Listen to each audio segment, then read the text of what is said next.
मैं आप देख रहे हैं इस वक्त प्रोग्राम स्पेशल रिपोर्ट में आपका मेजबान मीर हिलाल हांजुरी आपकी खिदमत में हाजिर। और स्पेशल रिपोर्ट में सबसे पहले सबसे बड़ी खबर नई दिल्ली से। और नई दिल्ली में लोकसभा और राज्यसभा में आज सुबह कार्रवाई शुरू होने के बाद वक्फे वक्फे से जारी रही, लेकिन उसके बाद जब अपोजिशन की जानब से हंगामा किया गया तो शोर शराबे के बीच ही दोनों ऐवानों की कार्रवाई 26 जुलाई तक मुलतवी की गई है। आपको बताते चले कि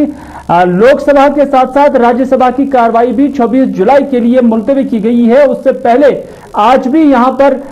हंगामा आराई हुई है। सुबह 11 बजे जब ऐवान की कार्रवाई लोकसभा के साथ साथ राज्यसभा में भी शुरू हुई तो उस वक्त 12 बजे तक दोनों ऐवानों में कार्रवाई चली, लेकिन इस दौरान काफी शोर शराबा हुआ और शोर शराबे के बीच मुतअद्दिद मामला अपोजिशन लीडरान की जानिब से उठाए गए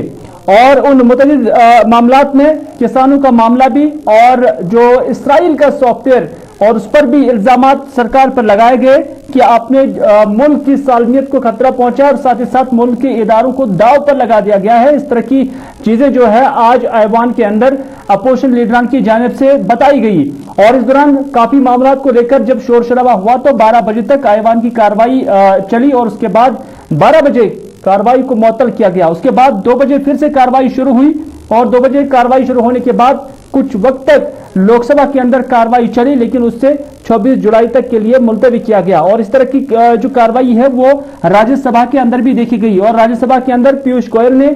जो अपोजिशन के लीडरान है उनके साथ एक मीटिंग भी की है और अपोजिशन लीडरान को एतमाद में भी लेने की कोशिश की। ताहम यहां पर भी काफी शोर शराबा हुआ और अपोजिशन लीडरान ने कोई भी बात सुनने से इनकार करते हुए यहां पर भी एहतजाज किया और नतीजा यह हुआ कि 26 जुलाई तक दोनों ऐवानों की कार्रवाई को मुलतवी किया गया। यानी अब 26 तारीख को सुबह 11 बजे दोनों ऐवानों की कार्रवाई शुरू हो जाएगी और इस तरह से आज भी दोनों ऐवानों के अंदर राज्यसभा हो या लोकसभा हो जो मामूल का बिजनेस था वो मुतासिर हो गया है।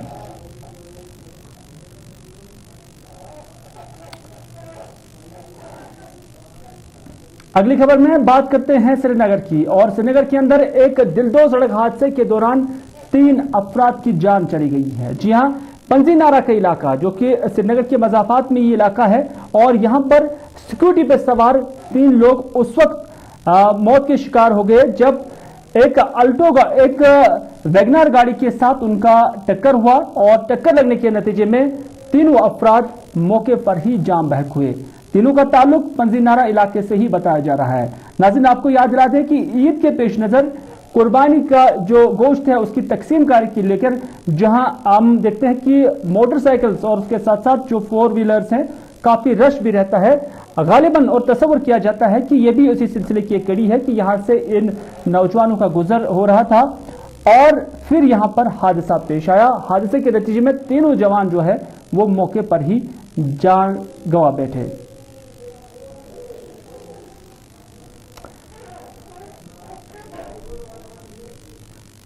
हादसात का सिलसिला न थमने का नाम ही नहीं ले रहे हैं और इस हवाले से न सिर्फ श्रीनगर के अंदर यह हादसा हुआ है बल्कि हेलन एरिया जो कि वेरीनाग कोरना का है यहां पर भी एक हादसा हुआ है जहां पर 2 लोगों की मौत वाक़ा हुई है। दरअसल यहां पर कुछ नौजवान ट्रैकिंग के लिए गए थे और ट्रैकिंग के दौरान वो एक गहरी खाई में जा गिरे जिसके नतीजे में 3 अफराद पहले जख्मी हुए और उनमें से 2 जो अफराद हैं वो अपनी जान नहीं बचा सके और जख्मों की ताब न लाते हुए दम तोड़ गए, जबकि तीसरे एक नौजवान की हालत तशवीशनाक बताई जा रही है। जो मारे गए जवान हैं उनमें से 18 साल का आकिब अहमद वानी और उसके साथ जो दूसरा लड़का है वो मोहम्मद इदरीस वानी बताया जा रहा है और इनका ताल्लुक वेरीनाग और बानिहाल से बताया जा रहा है, जबकि तीसरा नौजवान मुज़्ज़मिल अहमद शेख वो मुकम्मल तौर पर जख्मी है, उसका इलाज मुआवजा चल रहा है। लेकिन आज के दिन के हवाले से जब हादसा का सिलसिला देखते हैं तो श्रीनगर के अंदर 3 और अनंतनाग के अंदर भी 2 नौजवान हादसों के शिकार हुई हैं। बिल्कुल 18 साल और दूसरे की उम्र जो है 26 साल की बताई जा रही है। तो इस तरह से ट्रैकिंग के दौरान इन नौजवानों की यहां पर मौत वाक़ा हुई है और हादसात में जो मरने वालों की तादाद है वो लगातार बढ़ रही है।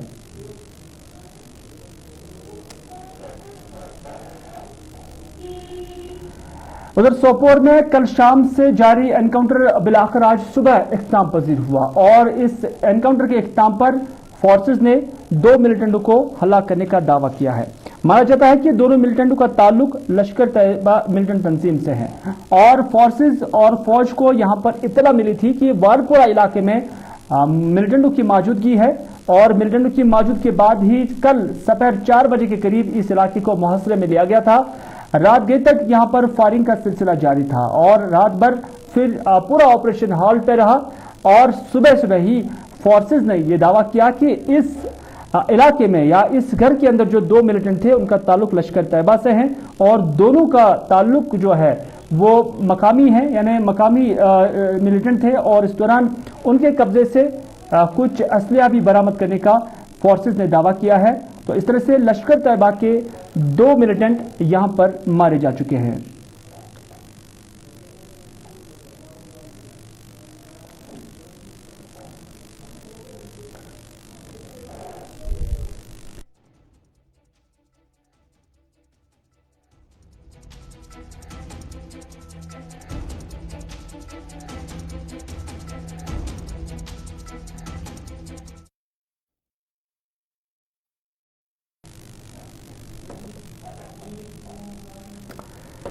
अगली खबर में बात करेंगे कांग्रेस सदर राहुल गांधी की, क्योंकि उनकी जानिब से सरकार को घेरने की कोशिश की जा रही है। न सिर्फ पार्लियामेंट के अंदर बल्कि पार्लियामेंट के बाहर भी जो कांग्रेस पार्टी है वो सरकार की पॉलिसियों को लेकर काफी एहतजाज भी कर रही है। लेकिन खासतौर पर जो इस्राइली सॉफ्टवेयर पेगासस है उसको लेकर भी अब कांग्रेस फ्रंट फुट पे आ गई है और राहुल गांधी ने मीडिया नुमाइंदों के साथ बात करते हुए यही बात कही है कि जहां इस्राइल ने इस सॉफ्टवेयर को मिलिटेंटों के खिलाफ या दहशतगर्दी के खिलाफ इस्तेमाल किया था और उसे दहशतगर्दी के खिलाफ एक वेपन करार दिया था, वहीं पर मुल्क हिंदुस्तान के अंदर इस हथियार का इस्तेमाल जमहूरी इदारों के खिलाफ किया जाता है, सियासी लीडरों के खिलाफ किया जाता है। और उसके साथ साथ उन्होंने सुप्रीम कोर्ट का भी नाम लिया और कहा कि सुप्रीम कोर्ट के खिलाफ भी इस पेगासस सॉफ्टवेयर का इस्तेमाल किया जाता है। राहुल गांधी काफी नाखुश नजर आ रहे थे और उन्होंने न सिर्फ इस मामले की तहकीकात का मुतालबा किया बल्कि राहुल गांधी ने दाखिला वजीर अमित शाह से भी इस्तीफा मांगा है। तो इस सॉफ्टवेयर को लेकर पहले से ही मुल्क के अंदर सियासत काफी गर्म है, क्योंकि इस सॉफ्टवेयर के जरिए जासूसी करके न सिर्फ फोन टेप किए जाते हैं बल्कि उन अफराद के मुतालिक जो इंफॉर्मेशन होती है वो भी कलेक्ट की जाती है। तो इस तरह से राहुल गांधी ने यही इल्जाम लगाया कि मुल्क की सरकार इस सॉफ्टवेयर का गलत इस्तेमाल कर रही है, बल्कि इससे दहशतगर्दी के खिलाफ इस्तेमाल कर लेना चाहिए था, लेकिन एक सियासी मकासद या सियासी गोल हासिल करने के लिए इसे मुल्क के जमहूरी इदारों के खिलाफ किया जाता है, मुल्क के खिलाफ किया जाता है और मुल्क के जो अहम तरीन इदारे हैं उनके खिलाफ भी किया जाता है, ताकि सियासी तौर पर भारतीय जनता पार्टी सफ़े अव्वल पे आ जाए। राहुल गांधी ने मजीद क्या कहा, आइए आपकी नजर करते हैं। इसको पेगासस जो है इसको लोग सॉफ्टवेयर कहते हैं, स्नूपिंग सॉफ्टवेयर कहते हैं, ये हथियार है। इजरायली सरकार इसको हथियार का क्लासिफिकेशन देती है और ये हथियार आतंकवादियों के खिलाफ, क्रिमिनल्स के खिलाफ यूज किया जाता है। हमारे प्रधानमंत्री ने और होम मिनिस्टर ने इस हथियार को हिंदुस्तान के इंस्टीट्यूशंस के खिलाफ, हिंदुस्तान के लोकतंत्र के खिलाफ इसका प्रयोग किया है। मेरा फोन टैप किया,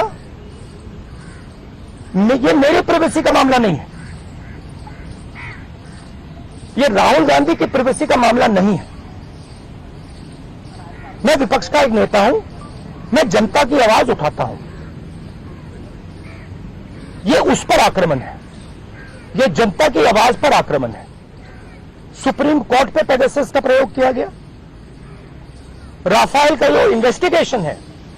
उसको रोकने के लिए पेगासस का प्रयोग किया गया। तो नरेंद्र मोदी जी ने इस हथियार को हमारे देश के खिलाफ यूज किया है। पेगासस जो है कश्मीर के अंदर जहां पर सेहत के बुनियादी ढांचे को बढ़ावा देने की अभी भी गुंजाइश है, वहीं पर सरकार की जानिब से इस जमन में इकदाम भी उठाए जा रहे हैं और जहां कुछ नए अस्पताल जो है वो कायम किए जा रहे हैं और कई एक अस्पतालों में जो बेडों की तादाद है वो बढ़ा दी जाती है। वहीं पर आज additional chief secretary Jammu Kashmir Atul Dulloo की जानिब से श्रीनगर के अंदर टेली आईसीयू का इफ्तिताह किया गया। ये टेली आईसीयू क्या है? ये अलग अलग डिस्ट्रिक्ट्स में अब आईसीयूज रहेंगे और ये इंटरकनेक्ट इंटरनेट के जरिए श्रीनगर में इसका जेएलएनएम हॉस्पिटल में ऑपरेशन होगा, यानी यहां पर सेंट्रल कमांड रहेगी और यहीं से ही तमाम डिस्ट्रिक्ट्स के अंदर और कुछ सब डिस्ट्रिक्ट्स के अंदर जो आईसीयूज लगे होंगे, यहां पर डॉक्टर साहिबान उन्हें असिस्ट करेंगे और इस तरह से हर डिस्ट्रिक्ट के अंदर अब इस तरह के आईसीयूज बनेंगे और इन्हें बाज़ाब्ता तौर पर आज इब्तिदा भी किया। और इफ्ताही तकरीब पर अटल डुलू के साथ साथ director health services Kashmir doctor Mushtaq भी यहां पर मौजूद थे और उनके हमरा दीगर लोग भी यहां पर इस इफ्ताही तकरीब पर मौजूद रहे। जेएलएनएम श्रीनगर में इसका इफ्तिताह बाज़ाब्ता तौर पर किया गया और इफ्तिताह करने के मौके पर यही कहा गया है कि जितने भी आईसीयूज इसके साथ इंटरकनेक्ट रहेंगे, यानी जितने भी डिस्ट्रिक्ट इसके साथ अब रहेंगे, तो ये 24/7 ये सर्विसेज अब डिस्ट्रिक्ट हेडक्वार्टर्स के साथ भी अस्पतालों के अंदर ये सहूलियत दस्तयाब रहेगी। और बाज़ाब्ता तौर पर आज अटल डुलू ने इसका इफ्तिताह भी किया। अटल डुलू के साथ साथ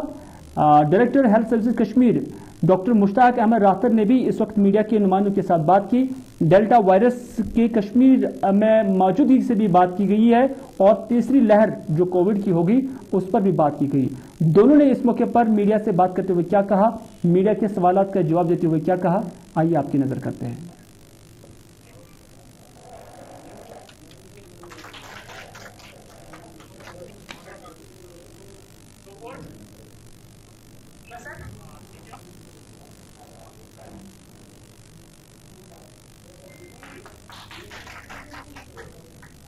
हमारी कोशिश है कि सभी डिस्ट्रिक्ट हॉस्पिटल्स में आईसीयू बेड्स फंक्शनल होने चाहिए। आईसीयू बेड सेटअप किए गए हैं डिस्ट्रिक्ट हॉस्पिटल्स में और कुछ सब डिस्ट्रिक्ट हॉस्पिटल्स में। तो टेली आईसीयू के ज़रिए पता चल सकता है कि हमारे पेशेंट मानो कुलगाम में कोई पेशेंट है, कुपवारा में कोई पेशेंट है, उसकी क्या कंडीशन है वो पता चल सकता है। तो वो सब चीज़ें, वो फैसिलिटी यहाँ पर शुरू की गई है कि हमें थोड़ी बैंडविड्थ वगैरह इसमें बढ़ानी पड़ेगी ताकि हमारा जो कनेक्टिविटी इनके साथ हो बाकी डिस्ट्रिक्ट के साथ हो बेटर हो। सर, ये बताइए आईसीयू स्टार्ट हो गई, अगर एनएससी अवेलेबल है या आईसीयू हॉस्पिटल में अवेलेबल, तो इसकी क्यों जरूरत पड़ी? नहीं, इसकी जरूरत है कि कंसल्टेशन के लिए आप देखेंगे कि डॉक्टर्स एक दूसरे के साथ कंसल्ट करते हैं। अब अगर कुपवारा में है, कुपवारा में उस टाइम डॉक्टर अवेलेबल नहीं है, तो वो यहाँ पर बात कर सकते हैं, पूछ सकते हैं कि पेशेंट का क्या करें जब तक डॉक्टर वहां पर आएगा। सर, एक्चुअली मेरा क्वेश्चन नहीं, मैं वही कह रहा हूँ ना, इंटरनेट के बेस पर कई सारी स्कीमें हमारी चल रही हैं, वो तो चल रही हैं, वो तो सबके सामने है। तो आज कितने ये आईसीयू जो यूनिट्स है उसको ये कुल मिलाकर ये 10 जगह पर है, कुल मिलाकर कोई 64 बेड्स हैं। 64 बेड्स। डेल्टा वायरस तो आया है यहाँ जम्मू कश्मीर में, काफी सारे केसेस आए हैं डेल्टा वायरस के, आए हैं। अब मेरे पास डेटा अभी नहीं अवेलेबल है, बट काफी केसेस हैं। मैं ऐसा कह रहा हूँ कि थर्ड वेव क्या यहाँ आ सकती है? जैसे क्यों नहीं आ सकती है? अगर लोग एहतियात नहीं बरतेंगे, प्रिकॉशंस नहीं लेंगे, तो थर्ड वेव तो आ सकती है, बिल्कुल आ सकती है।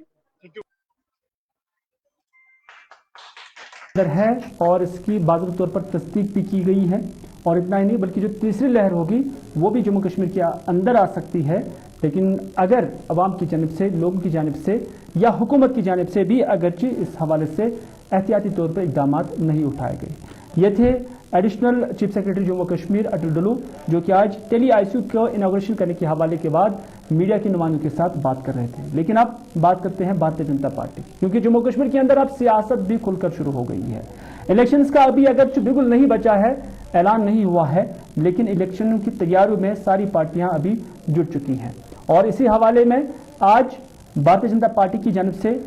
ठीक 4:30 बजे श्रीनगर के अंदर मीटिंग का सिलसिला भी जारी हो जाएगा। और ये मीटिंग जो होगी इसमें BL संतोष, जो कि national general secretary Bharatiya Janata party, वो यहाँ पर इसकी सदारत करेंगे। रविंद्र रैना जम्मू कश्मीर के इंचार्ज भारतीय जनता पार्टी, वो यहाँ पर मौजूद होंगे। अशोक कोल जनरल सेक्रेटरी, वो भी यहाँ पर मौजूद होंगे। सुनील शर्मा और आशीष सूद भी आज की इस मीटिंग में यहाँ पर मौजूद रहेंगे। कुल मिलाकर जम्मू कश्मीर के अंदर भारतीय जनता पार्टी ने अपनी तैयारियां शुरू की हैं, क्योंकि इस मीटिंग का मकसद ही जो बीजेपी लीडरान के मुताबिक यही है कि वो इलेक्शन की तैयारियों में अब से ही जुट गए हैं और जो अवामी राब्ता मुहिम है उसको आज से ही मजबूत से मजबूतर बनाने की कोशिश की जाएगी। सईद रूफ फारूकी इस वक्त मेरे साथ है। रूप आपका खैर मकदम है। जानना चाहेंगे कि भारतीय जनता पार्टी की जानिब से अब बाज़ाब्त तौर पर इलेक्शनों की तैयारी की गई है, दीगर पार्टियां अभी इसमें पीछे ही नजर आ रही हैं। हालांकि अभी इलेक्शनों के जो इनेकाद का ऐलान नहीं हुआ, लेकिन क्या इसका यही मतलब तस्वुर किया जाए कि दिसंबर जनवरी के महीने में, जैसा कि पहले ही अंदाजा किया जाता था, जम्मू कश्मीर के अंदर इलेक्शंस हो जाएंगे और बीजेपी जो लीडरान हैं उनकी जानिब से आज से ही तैयारी करना यही साफ दर्शाता है कि इलेक्शन होने जा रहे हैं। देखिए, मरकजी क़यादत जो बीजेपी की है वो जम्मू कश्मीर आई है और श्रीनगर में आज है और मीटिंग का सिलसिला जो है कुछ वक्त के बाद ही शुरू होगा और यहाँ की जो लीडरशिप है वो मुख्तलिफ लीडरों से बात करेगी और पार्टी के हवाले से बात करेगी किस तरह ग्रासरूट लेवल पे जो है वो पार्टी काम कर रही है और मुख्तलिफ जो लीडरान है जम्मू कश्मीर से जिनका ताल्लुक है वो भी होंगे। जम्मू कश्मीर की जो स्टेट प्रेसिडेंट है रविंद्र रैना वो भी इसमें शामिल रहेंगे और साथ ही साथ जो अगर हम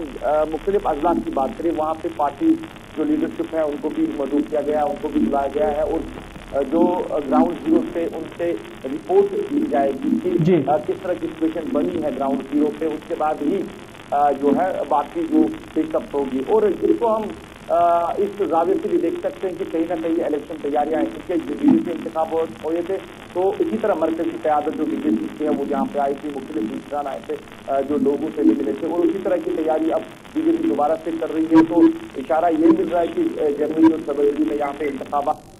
सकते हैं और बीजेपी ने अगर चिनाकर पर पीडीपी कांग्रेस या बाकी पार्टीज हैं उन्होंने अब इस तरह की तैयारियां नहीं की है, मगर भारतीय जनता पार्टी ने अब इस तरह की तैयारी की कि उनकी मरकजी क़यादत जो है वो यहाँ पे आई है।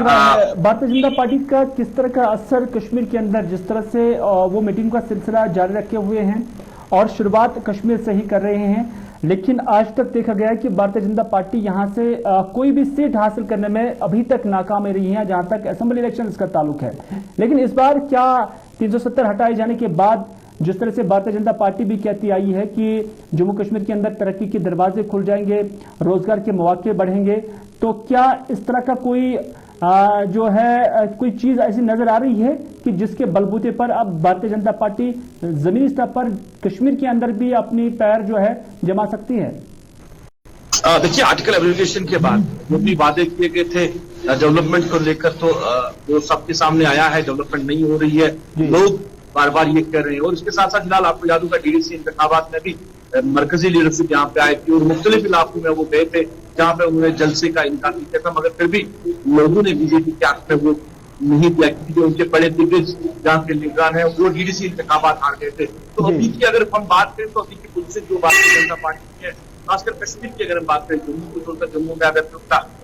जो स्ट्रॉन्ग पॉइंट है, मगर अगर कश्मीर की हम बात करें यहाँ पे अभी भी उनका जो ग्राउंड है वो काफी कमजोर है और अभी भी लोग जो है वो भारतीय जनता पार्टी ने इससे पहले भी देखा जो साल 2014 के इलेक्शन हुए हैं या उसके बाद भी जितने भी पार्लियामेंट्री इलेक्शंस हुए हैं,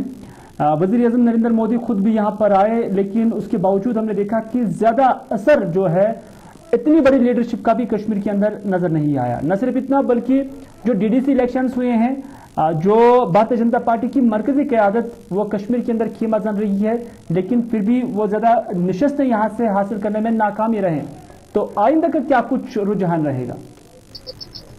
देखिए, हिलाल जिस तरह जो सिचुएशन बनी है और जिस तरह लोगों का मूड है, तो ऐसा लग रहा है कि भारतीय जनता पार्टी के हक में यहाँ कश्मीर की आवाम का मूड जो वो नहीं है, क्योंकि आर्टिकल एप्लीकेशन के बाद कहीं ना कहीं यहाँ के लोग जो है वो नाराज हुए मरकजी सरकार से आर्टिकल एप्लीकेशन करने के हवाले से, और इसका जो खमियाजा है वो यहाँ की जो बीजेपी की लीडरशिप है उनको उठाना पड़ेगा। और इसका जो एग्जाम्पल जो है वो डीडीसी इंतखाबात का हमने देखा कि बड़े प्रचार किए गए भारतीय जनता पार्टी की तरफ से और बड़ी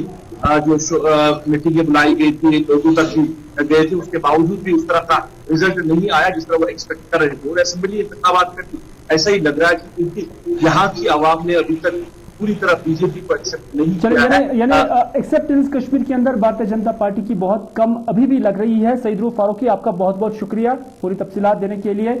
ताहम आज से ही बीजेपी अपनी मीटिंगों में शमूलियत कर रही है और कोई भी कसर वो बाकी नहीं रखना चाहते हैं, अवाम का दिल जीतना चाहते हैं, और यही वजह है कि वो जो अवामी राब्ता मुहिम है आज से ही उसको शुरू करने में वो कामयाब हो रहे हैं और उसकी शुरुआत भी की गई है।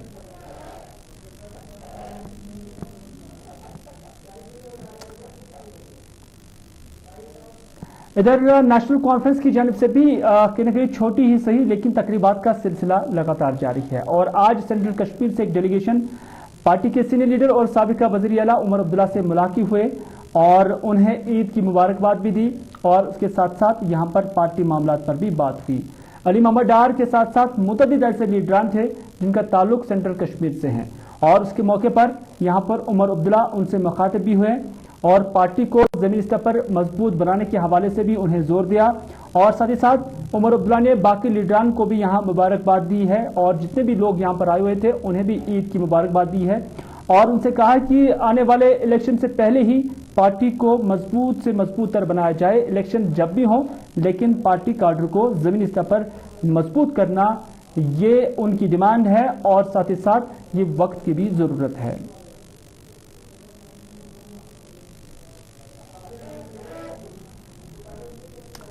अब बात करते हैं अवामी शिकायत की, क्योंकि पुलवामा के अंदर आज रोहमा में लोगों ने सड़कों पर निकलकर एहतजाजी मुजाहरा किया। मुजाहरे के दौरान मकामी लोगों का मानना है कि अगरचे इलाके में एक प्राइमरी हेल्थ सेंटर का क्याम अमल में लाया गया और उसे फंक्शनल भी बनाया गया, ताहम अभी भी यहाँ के मकामी लोगों को इससे कोई फायदा नहीं मिल रहा है, क्योंकि इस खातून को जो आप देख रहे थे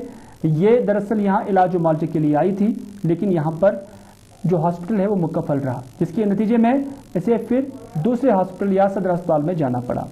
मकामी लोगों का मानना है कि इस अस्पताल में ना ही डॉक्टर आते हैं, यानी अगर आपको भी आते भी हैं तो वो अपनी मर्जी के मुताबिक आते हैं और छुट्टी भी अपनी मर्जी के मुताबिक ही करते हैं। रात के दौरान भी यहाँ पर कोई शिफ्टिंग नहीं होती है, जबकि कुछ दिन यहाँ पर रात के दौरान डॉक्टर साहिबान आए, उनका अमला आया, लेकिन उसके फौरन बाद ही उस शिफ्ट को बंद कर दिया गया। न सिर्फ इतना बल्कि इनका यह भी मानना है कि यहाँ पर टेस्ट भी नहीं होते हैं, तो इस वजह से इस अस्पताल का मकामी लोगों को कोई फायदा ही नहीं है। अस्पताल आव योर याद गई वारिया वरी बनैतिस मगर ये कह फायदा पेशाब टेस्ट पे कर पुलवाम गसान तख कर पुलवाम दौद दग कर बेमार सुबह शाम तम वथान ये शहर पे ग पुलवाम ये फैसिलिटी ये अगर यह ग्राउंड ये तोर शुरन खतर तिम चुड़क खोट ये बनो अस्पताल मगर यह लोग न कुन वन गुजारिश करान सारे गाम तकरीबन 2000 चूल बाकी गाम 20,000 चूल तमाम 40,000 चूल दरबदर ये फैसिलिटी गुजारिश करान अगर ये हस्पताल बदल कुन जाए गो पुलवाम हुत कन या राजपुर हेका कैंसस काल नाइट चल आज चलान सह कह अद क्या मतलब यव पे गई रात तम पे पेशेंट पुलवाम ये पत क्या इलाज करान क्या करान तो रोज दिल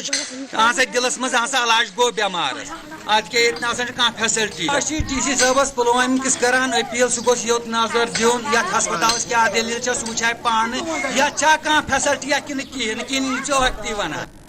जंगली जानवर भी बस्तियों में आने से अभी नहीं कतरा रहे हैं और अभी भी वह अपना ये सिलसिला नहीं रोक रहे हैं। रोकेंगे भी कैसे जब उनका हैबिटेट या उनके मस्कन जब एक इंसान ने तबाह किए, तो नतीजा ये है कि अब उनके घरों में या उनकी आबादी में ये जंगली जानवर आ जाते हैं। दरअसल ये जिरहमा कुपवारा का इलाका है जहां पर कुछ जंगली रीछ माना जाता है कि वो यहां पर आए और उनकी तादाद 2 बताई जा रही है, लेकिन इन रीछों ने यहां पर कुछ इंसानों पर हमला किया जिसके नतीजे में 4 अफराद जख्मी हुए हैं। 4 में से 2 शदीद जख्मी हुए हैं जिनका इलाज और मुआवजा अभी भी चल रहा है। लेकिन मकामी लोगों के अंदर गम और गुस्सा इस बात को लेकर है कि उन्होंने कई मरतबा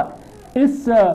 जानवर के हवाले से मुतल्लिका अफसरान या जो वाइल्ड लाइफ अमला है उनकी नोटिस में लाया, लेकिन उनकी जानिब से यहाँ पर ना ही ट्रैप लगाए गए और ना ही कोई संजीदा कोशिश की गई कि इन जानवरों को यहाँ पकड़ लिया जाता। नतीजा ये हुआ कि उनकी बेहसी और उसके साथ साथ गैर संजीदगी के नतीजे में यहाँ पर मकामी आबादी अब जख्मी हो रही है और जंगली जानवरों का शिकार बन रही है।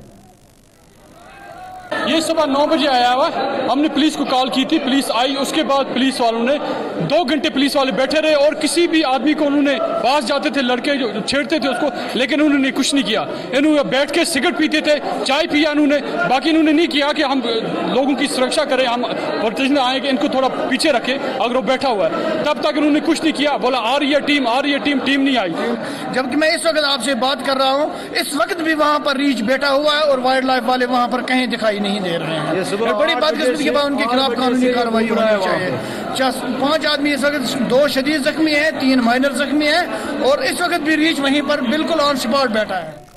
तो नाज़रीन, आपने देखा ज़िला कुपवारा के लोगों में काफी गमो गुस्सा वाइल्ड लाइफ के तय नजर आ रहा है और लोग काफी परेशान भी हैं और काफी नालान भी हैं। तो फिलहाल आप दीजिए मुझे अपने मीर हिलाल हाजिरी को प्रोग्राम स्पेशल रिपोर्ट यहीं पर इख्तिताम करने की इजाजत, इस वादे के साथ कि अगर जिंदगी रही तो आपसे फिर होगी मुलाकात। तब तक के लिए खुदा हाफिज, फी अमानिल्लाह।